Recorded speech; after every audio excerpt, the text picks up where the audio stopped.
Thank you, thank you. We're going to continue our process here at the Old Angler Inn in Potomac, Maryland, folks.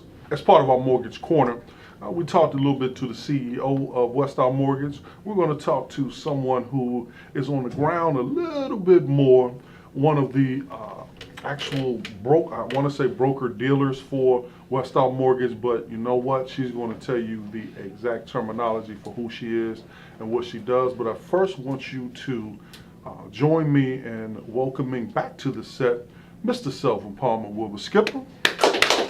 Yeah. And folks, Miss Jody Austin is involved with Westar Mortgage, and she's going to tell us a little bit about the largest branch that she oversees here in the DC area and across the nation. Miss Jody, thank you for joining us. Let's give her a hand, folks. Now, very rarely do people clap for people in the mortgage business, or do we make celebrities out of them. So this is kind of a cool thing for me. I'm really kind of excited about it because I understand that a lot of us won't be living in the homes that we're in without your support and help. Tell me a little bit about what this industry means to you and why you are involved in it. Well, I love this industry. Finance is my background, so I was able to take my background and put that together with helping people and doing it on a very high level. So I absolutely love it. So when we say largest branch in the United States, tell me what that means. Sure. Our branch in Leesburg, Virginia, we are the largest branch of Westar. We're the #1 branch. I don't know if you understand how the branches work, but basically the branches are basically a part of the Westar corporate. So we have the largest branch in Leesburg. We've got 25 employees just in our location. Okay, so you're the branch manager of that location. Now, does large mean size like me, or does large mean volume of business? Large being both units sold and largest as far as volume goes. We do about 20 million a month just in our location. Really? So it's like me and Skip. Large is in volume, Right. and large is in production. Skip, I'm gonna pass it on to you with your pink shirt. Now listen, Roland set me up, and I have to live up to that. So please, folks, just stay tuned. I'm gonna knock this out the box here. Let's You know, see, oftentimes we talk about the financial business. Now you mentioned that finance is your background. Can you tell our viewing audience what made you really decide to become a part of this industry and do it so well? Sure. I mean, when you take the love for finances and numbers, and then you can correlate that to the average person, okay, and helping them achieve their dream using, a home, that's like one of the biggest financial tools that people can use, that people have. So when I take my background and you combine that and putting somebody into the best position possible, utilizing that, not only just to get their home, but they use that as a financial tool. Many people use their homes to fund their children's, college education, plan for retirement, etc. Wonderful. Okay. So now, we did an interview with a gentleman, Byron Hall, who's involved with credit restoration with a company here locally. And we talk a lot about credit score. Walt and Sam mentioned it several times during our conversation. Just for the layperson, let's say maybe someone just entering into the marketplace, young person just coming out of college, or someone who's older who hasn't purchased a home before, a little bit nervous about what this process is. Tell us what credit means to your industry, and how does one get it, keep it, and improve it. Right. Correct. Well, credit obviously is very important, and it has since the guidelines have tightened in our industry. 5 years ago, you could, have a credit score in the 400s and purchase a home. Now it's obviously much stricter. With Westar and us being direct lenders, we do have abilities to offset bank overlays, so we can get a lot of things done that banks can't do, okay, the traditional bank. So that helps us as far as allowing a lower credit score. Now, to answer your question, credit score is very important. Okay, the better the credit score in certain programs, the better the interest rate you're going to get. The lower your mortgage insurance would be under certain conventional programs. So credit's huge. Okay. As far as how to keep your credit score and get it up, there's programs that are out there. We actually offer that to clients if they don't qualify for your basic mortgage. We do a plan with them, a scoring program. But basically, I mean, keeping your revolving credit low. Making your payments on time is probably the biggest thing. And as long as you do that, it's going to go up. Just a matter of time. Skip, debt to income ratio also. When we talk about someone with credit score, but we also take a look at what their indebtedness is compared to their income.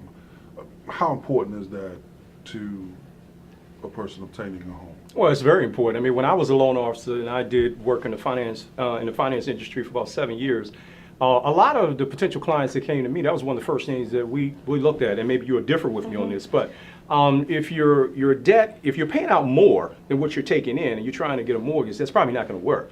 So one of the things I used to always talk to my clients about is, first of all, let's see what you're paying out. And once we got the calculation down as to how much was going out and what was coming in, then we can work with numbers to see where they need to go. So it's very important. I mean, you may want to elaborate a little bit more on that, but it's very important. No, he's absolutely right. Debt ratio is crucial because sometimes people have other expenses that necessarily don't show up on a credit report, and that's really what banks use to determine whether or not your debt ratio is good enough. But a lot of times there's other things that, as a loan officer, you talk to somebody that there's expenses that don't show up monthly. That has to go into the entire. As a good loan originator, you have to look at a person's entire picture to make sure they can, afford the house. Make sense for them.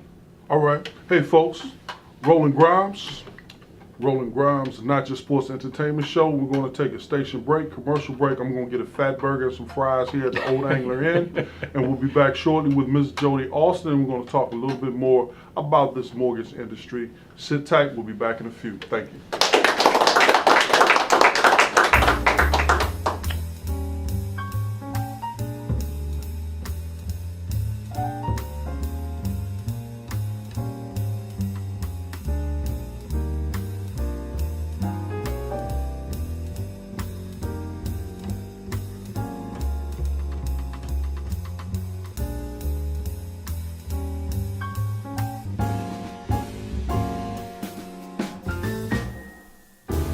All right, folks. Thank you.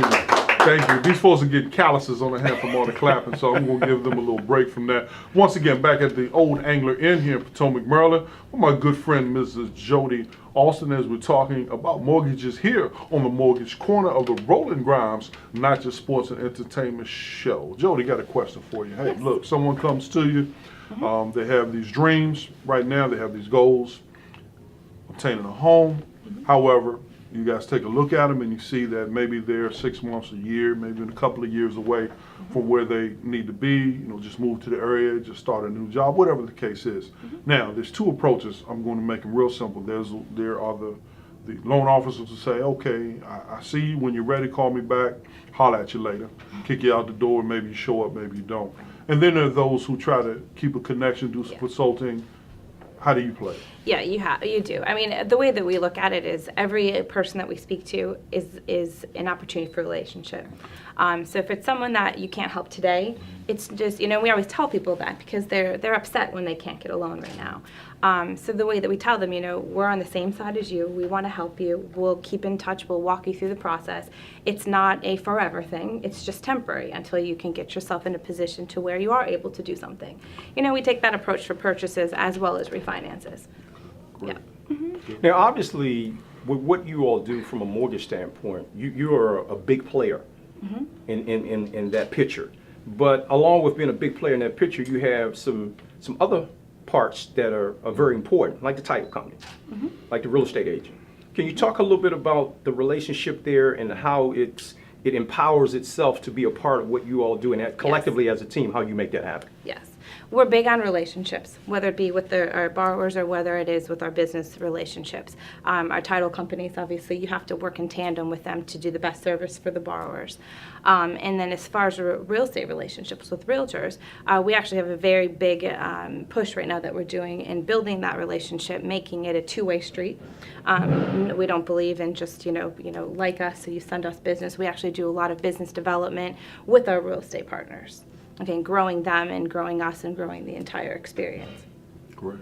Look, would you be open to outside entities such as the Roland GRIMES show coming in and trying to help create that environment to help facilitate some of those relationships with some of those people in this business? Absolutely. Great. We're going to do some of that moving forward for various reasons, and one in particular is what I mentioned earlier on another show about some of the multicultural differences, the language differences, and I think it's important for people to be able to communicate in the same environment and hopefully build those relationships right then and there, and then moving forward from there. So if we can help participate in that process in any way, you let us know. Now, Leesburg, Virginia. Now, does this mean that you do all of your mortgages in Leesburg, Virginia? How does No. this work? No, I personally am licensed in 35 states. So, I'm sorry, can you repeat that? yeah, I'm personally licensed in 35 states. You are personally licensed in 35 Meaning I states. had to take the test for all of them. Wow. No, that seems like one of those things. We had a Marine guy on earlier, Walter Jones, and he said, I'm in the Marines, and you think about those folks, and like if they tell you certain things that they're not supposed to tell you, they actually have to kill you afterwards. How do you get licensed in 35 states, be able to tell somebody about it without beheading them? I mean, how do you just? It's who a are lot you? of studying. Okay. Yeah. It's a lot of studying, taking the classes, and getting the license. Now, do you have time to eat, sleep? Take care of my 4 children, yes. Your 4 children? Yes, I have 4 daughters. Wow, you're amazing. You know what? I'm going to let you run the next show. Right. Okay, Awesome. So walk me through this. So pick one of these states that you're licensed in that isn't Virginia. Just give me an example of one. California. Okay. Why and what do you do in California while your person is sitting here in Leesburg, Virginia? Well, we have real estate relationships in California. So if a realtor has someone that wants to do a purchase, we do all the pre-qualifications because that's just a lot of times behind the scenes paperwork. We establish the relationships with the borrowers, and so we can facilitate everything from here as well as having a presence there in California. Man, that's exciting. So now, as you facilitate this relationship with these realtors in California, and you're doing it from here, has this always been the case in this industry, or is it just No. much easier now? I'm listening. Yeah, it's very expensive is I think why, and I think a lot of people have just focused on one area. Okay. But what would happen is as we would focus on Virginia, Maryland, DC, people would move. People would have family in different areas. That we would be, with the new regulations in our industry, we lost a lot of people that we could help. So we just get we have our business location licensed, and then we're licensed in all the states, so therefore we could accommodate everyone. Wow, that's extraordinary. It's the first Wow. time I've kind of Extraordinary. Awesome, folks. Very much awesome. 35 states personally licensed. Okay. Now, I want to Wow. set the stage and give you a scenario because we have a lot of viewers watching and they may be in this exact same situation. I come to you. I want to buy a home. I think I can buy a home, but based on the criteria, after you learn a little bit more about my profile, I cannot buy a home. What do you do from there and what are the steps? And do you become a little more personal with the person? Because obviously at that point, a person trying to buy a home that can't buy a home, they're probably going to be a little upset. They're freaking out. A little Yeah. frustrated. So can you walk Sure. us through that for the viewers? Because somebody out here might have that situation and they can learn from you. That's what I was saying earlier. I think every problem that you would run into as to why you cannot buy a home is temporary. Okay. Nothing is going to, you can't, if you talk to someone today and they can't qualify for a refinance or for a purchase, it's not the end of the world. You've got a 30-year mortgage you're looking at, or if you're going to purchase a house. So if it is an income problem, you don't make enough money to qualify from a debt ratio standpoint. Obviously, you need to let them know what you need to make so they can further their career, see what other things they can do in that arena to get more income in their family. Or over the next 3 years, maybe you should cut some of your expenses so that that debt ratio works based upon the income. okay, that you do make. So if that's the problem, there's your solution. It's just a matter of when. If it is a situation where it's a credit score problem, okay, that's easy. That's just 6 months to a year. It's going to happen. And then you've got some people who just filed bankruptcy that want to purchase and want to see what they need to do. Well, we pick the program that's going to fit their position and let them know what the waiting periods are, and then you just work on it from that standpoint. Now, that's a real good point. Now, you have a lot of people, percentage-wise, in this country who are coming out of distressed financial situations for various reasons. Oh, folks, we're going to extend this segment a little bit longer so we can get into some of this. Now, these folks are coming back or coming into the market again, maybe after bankruptcy, loss of job, complete financial meltdown. Where do they go from here? Each step, baby steps. I had a family member that had a foreclosure. They had to file bankruptcy, and then it was just not really can mess with their their way that they feel about things. But you know what? It's just a stepping stone. Rent for the next couple of years, which is what she did, and save money from that. Take the benefits of renting, use that in your favor. Yeah. In the meantime, don't let anything bad happen to your credit. And she just bought a home 3 weeks ago. Is that right? Yeah. Congratulations to you. Right. So it's possible, and it's just a matter of time and getting them on the right track. Okay. How do we reach you? You can call us, or you can. Can you pass a number on Yes. to us? Our direct phone number is 703-563-4250. I'll put you right on the spot like you remember the number. Yes, I What do. about website? Yeah, we have a couple different links that will get you a shortcut. We've got the vetsforvets.info. That's going to be that's just your shortest link, because we've got a Westar Mortgage email, our website that we have, but the backslash is going to be long, so that's going to be a shortcut. Hey, Skip, if I get your permission, we're going to put a link to Westar Mortgage on the Roland Absolutely. Grimes Show website. Absolutely. All right. I'm all Jody, in. let's see if we can clear that. Okay. Let's make that happen so when folks come in, Sure. they know how to reach you directly. Hey, folks, didn't know we had a mortgage rock star here in Leesburg, Virginia, and now we know. So, my good friend, Mrs. Jody Austin, on behalf of my video master, Mr. Stu Height, my photographer, Mr. One Shot Fred, Cheryl Kavanaugh, my man Cooney on the timekeep, and of course, my resident co-host, Mr. Self-Empowerment, Wilbur Skipper. I'm Roland Bubba Grimes. Thank you. I hope some of this information would be helpful to you, someone you know.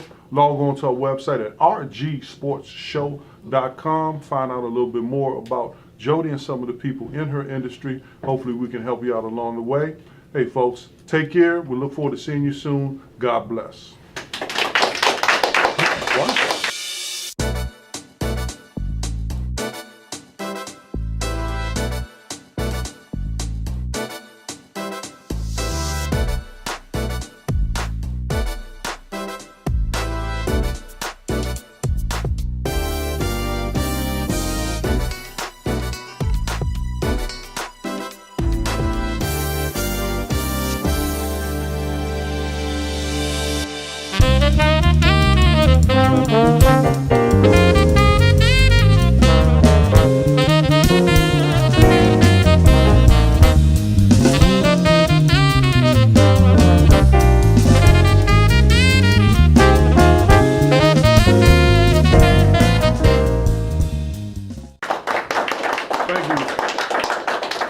Thank you once again. Welcome to the Rolling Grimes, not just sports and entertainment show. We're shooting here live in front of a beautiful studio audience at the Old Angler Inn in Potomac, Maryland.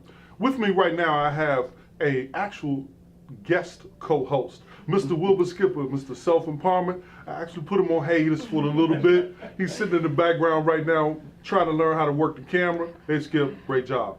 Look here. Hey, folks, my guest co-host is Miss Samantha Bowie. We're not going to get into all of her resume right now, but I just want you to do me a favor, put your hands together for my co-host, Miss Samantha Bowie. And before I introduce the distinguished gentleman to my left, I'm going to have a quick conversation with Samantha. Samantha, how are you? Good. How are you? Great. That was a conversation enough. Here we go, folks. In the mortgage business, actually in the real estate business, there are various components. And one very particularly important component is what we call the mortgage. Without that, sometimes that property just does not move. having said that, this segment of our what we call Mortgage Corner, we have a gentleman, Mr. Walter Jones, who is the Chief Executive Officer of Westar Mortgage. And we're going to learn a little bit more about Westar Mortgage and Mr. Walter Jones with my co-host, Ms. Samantha Bowie. Here we go, ladies and gentlemen. Put your hands together for Mr. Walter Jones. Okay, I just want to make sure. Now, can I call you Walt? Do I call you Walter? Do I call you WJ? I mean, how do I call you W? As big as you are, you can call me anything you want. You know, I actually don't have a comeback for that one. That was a good singer. But I understand that you're a baseball fan. I am a baseball fan, I'm a Nats fan, and a Redskin fan, and local fan of all the teams. Great. Now, hockey and just whatever we put out there and watch the DC. Now, I hate hockey, but go ahead. All right, folks, we're going to use a disclaimer on the hockey part. Never been to hockey. All right, Walter, real quick now, the mortgage business. Right. Now, that's, to me, it's sort of a very, very broad term. What does that mean to you, and why are you involved in it? Well, I had 20 years in the Marine Corps, and I retired from the Marine Corps. I didn't have a job. Is that right? So I'm on the street with no job, and I became a loan officer. And I thought, I can do this. This is not an issue. I can learn this business, and started Westar Mortgage. And we've been in that business now for 12, 13 years. Rode out the hard times, and that's where I'm at. When you said hard times, I noticed that this industry, at least from Casual Observer, has gone through some expansion, contraction, et cetera. A lot of rapid change in a short span of time. To me, over the last decade or two, is it just my perception, or is that kind of how things have been in this business? And if that's the case, can you give us a little insight as to why that's happening? Well, you're right, Roland. You're absolutely right. And this business has gone through an evolution that probably few industries have ever gone through. And I think some of the stats I read, 70% of the companies, and some of them very big companies, that were here 5, 6 years ago. They don't exist anymore, right? Gone. I mean, these are big companies too. And they didn't necessarily merge or... No, they just went out and shut the doors. And we're what you call probably a mid-sized company. We have 50 offices throughout the country.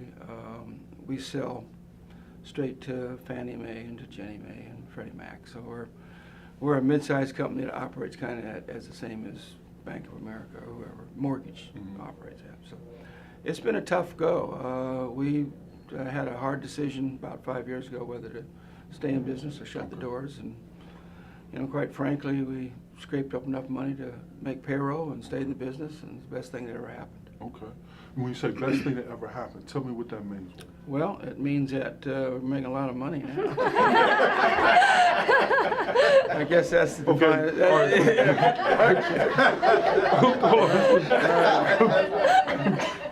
Obviously, an educator's talking to a business. What does that mean? The best thing ever? I'm thinking, I went out on a date or something. No, this guy's like, we made a lot of. Okay, I got it. So let me put on my business hat. So the last 5 years, your business has. Last 5 years, we went through a couple years of just breaking even at best or losing money. And probably the last 3 years, things have just exploded because rates are low and mostly refinance business. Okay. And people with 5, 6, 7% interest can go ahead and refinance their loans and save $300-400 a month. And to the average family, that's phenomenal. That's a kid going to college. That's a great segue. This refinance business, Sam, can you kind of elaborate that with me and kind of find out a little bit more from him? What does that mean, the refinance business? Absolutely. I actually was doing a little bit of research as well and saw on Credit Sesame that they said that an average saves over $471 per month by refinancing. So that's over $56,000 in savings within like 10 years. Wow. So personally, I think, that in itself would help our economy boost. And I hear people all the time that have the 5.5%, 6% interest rate, and they don't think that it's worthwhile to refinance. And it absolutely is. So, you agree with that as well, right? Sam, we're going to lose you to the TV business. Pretty good, wasn't she? Why not? If she can help my bottom line 3 years, I can hang out with her. Sam. That's very So, good. so this refinance market, is this what's happening right now? Yeah, it is, and to make things, we're trying to get back into the purchase market, but you know, you can't pass it. You got to deal with this refinance market. We do about 250 million a month, probably. And where do you do this 250 million a month? Throughout the country. Okay, we said throughout the country. Yeah, 50 offices throughout Okay. the country, and we have about 480 employees, Okay. somewhere in that area. Don't make me a liar for. Okay, we won't do that. All right, don't document. He's a CEO. He's not the guy that keeps track of how many people I'm supposed are to eating at the dinner table right now. Right, but it's the last 2 years have been exceptional for the whole industry, Okay. and a lot of it's because other companies have washed out, and we have a bigger market share now. All right, because if they Sure. makes sense to me. Hey, folks, look, we're gonna take a quick break on the Roland Grimes, not just sports and entertainment show. Come back to our Mortgage Corner with CEO, Mr. Walter Jones, and my co-host, Ms. Samantha Boyd. In a few minutes, sit tight. Thank you. Okay. Here's the new budding No. star. Great job. All right, guys, go ahead and slate it again. Episode 41, Walter Jones, Part 2. part 2. Thank you. And get ready to clap on 3. 1, 2, 3. Thank you.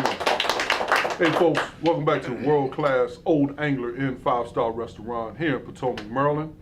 Hey folks, we're going to get a little bit more detail about this mortgage business. I want you to take out your pen and a piece of paper. I want you to take some notes because I'm hoping that some of this information that you receive will be helpful to you or someone you know along the way. Sam, we're going to pass the baton to you, and I'm going to let you guys do a little bit of mortgage speak. Okay, great, thank you. I think one of the biggest questions with buyers is what is the difference between going to a bank or an actual mortgage lender like yourself? Yeah, that's a great question. In our particular case, there's not a lot of difference at all because we operate the same as a bank. We service most of our loans, all our government loans we service.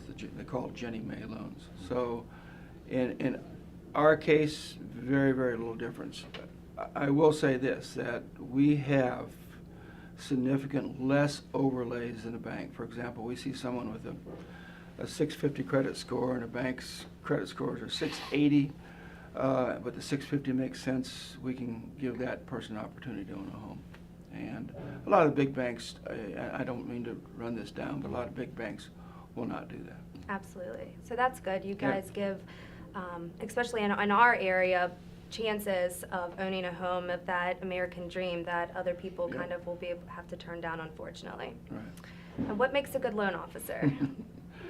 Well, we have one of the best loan officers in the country sitting right here, so I'm going to turn that around and ask, what makes a good loan officer? What's your opinion of a good loan? Yeah, what makes a good loan officer? yeah, what makes a good loan officer? You. What is it that you do that makes you a good loan officer, Miss Bowie? I think that it's important to give your clients exactly what you would put yourself into. So I am very personable with the clients. I sit down and try to get exactly an understanding of what they're looking to accomplish, where they are with their finances right now, and kind of help them budget a little bit.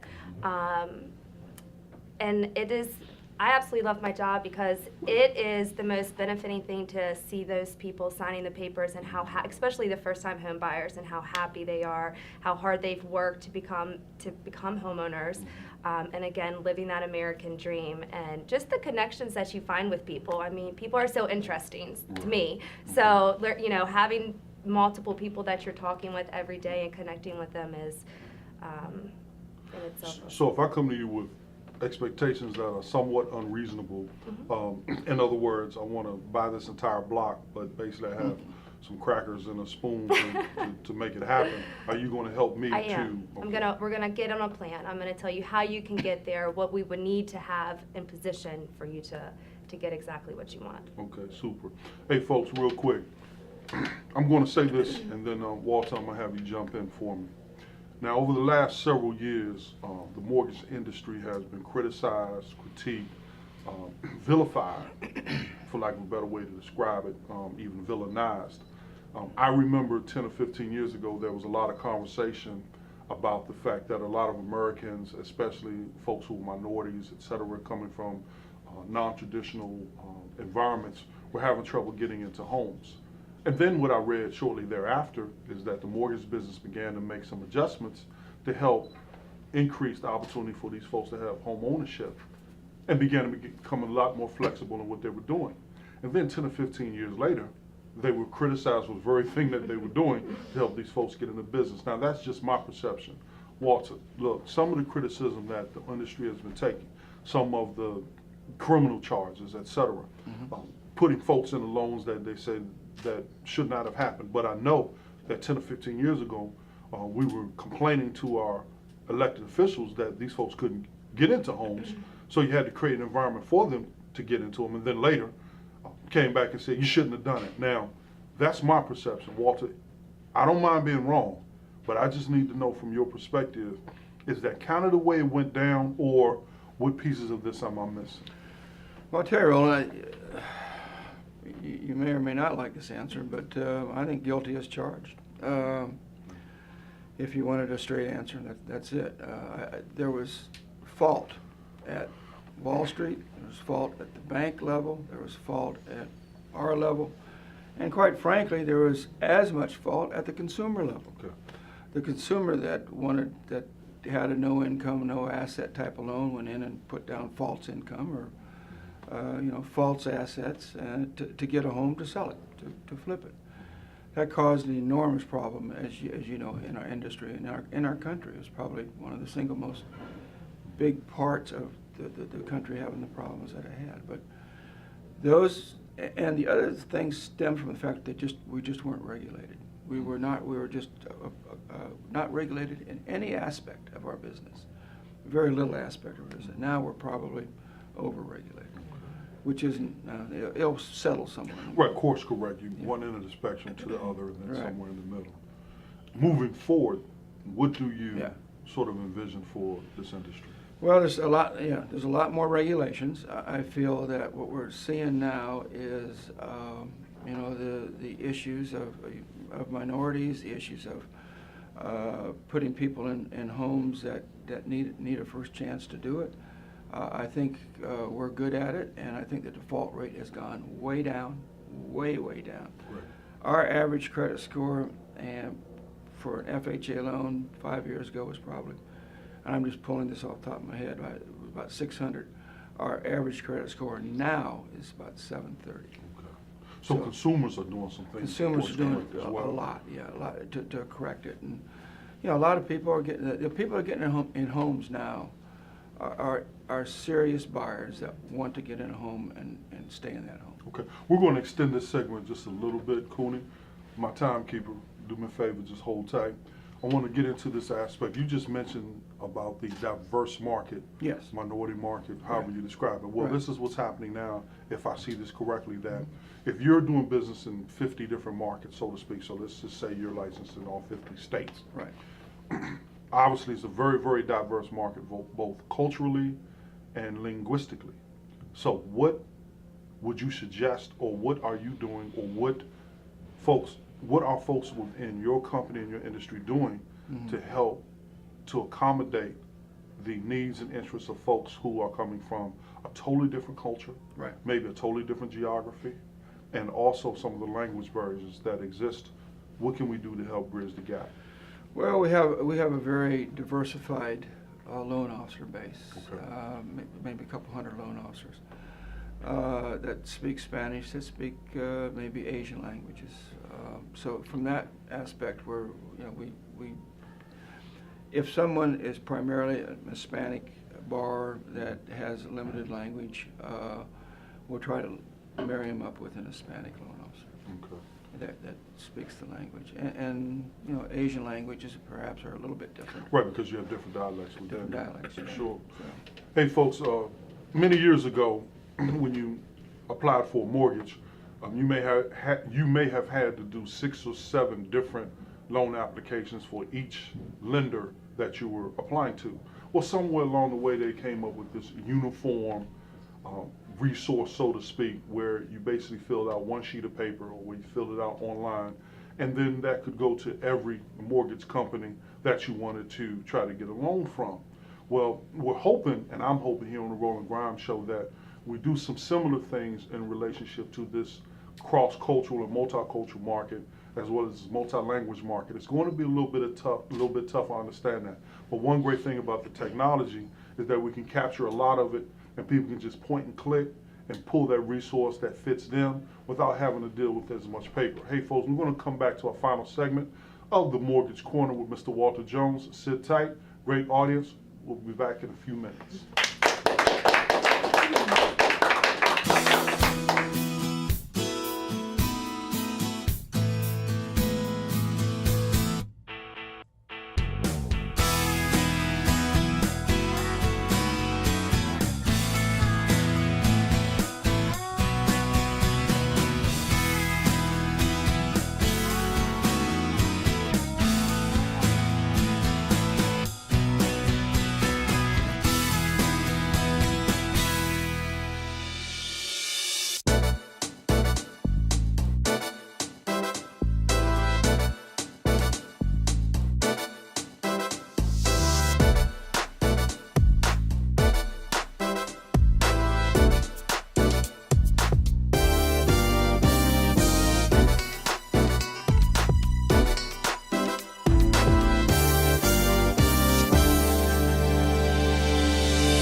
Thank you. Thank you. Once again, welcome back to the Old Angler Inn here in Potomac, Maryland.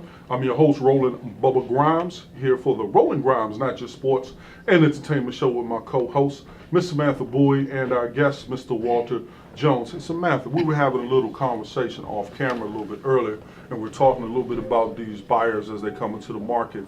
There were some things that you were kind of going to throw to Walter for him to respond on for me. I'm going to ask you to do that right now because I can't ask the question quite as eloquently as you at this point.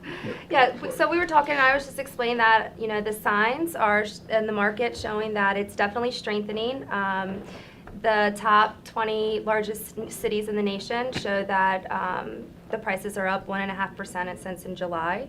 So to me, it's like, are we at home at last? Are we starting to see a recovery? I know it's an easy question, but tough question. So I wanted to ask you.